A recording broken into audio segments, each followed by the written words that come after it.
Umengameli u-Cyril Ramaphosa uzomemezela izinguquko zekhabhinethi lakhe namhlanje ntambama.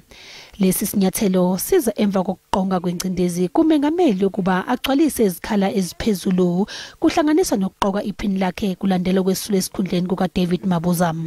Having exercised his constitutional prerogative, the President will announce the new National Executive at 7 p.m. Monday, the 6th of March 2023. Kuphinde kwasabalala ukuqagela kwakamuva kanye nembono yomphakathi kukaMengameli Ramaphosa ngembiko yokudayisa endalini kwezinkomo inhloko yombuso kodwa bekubikwe ukuthi unomkhuhlane. That event had been scheduled for some time back. The President just made a brief appearance to great guests, and he went on to do his work and rest a little bit. He didn't attend the auction because the cold was still persistent.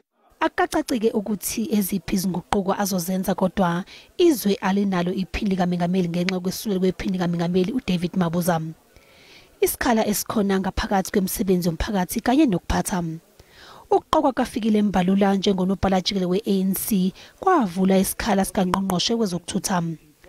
Uma ke ebuzwa ke ukuthi umbalula usulile nomagwenya uphendule kanje.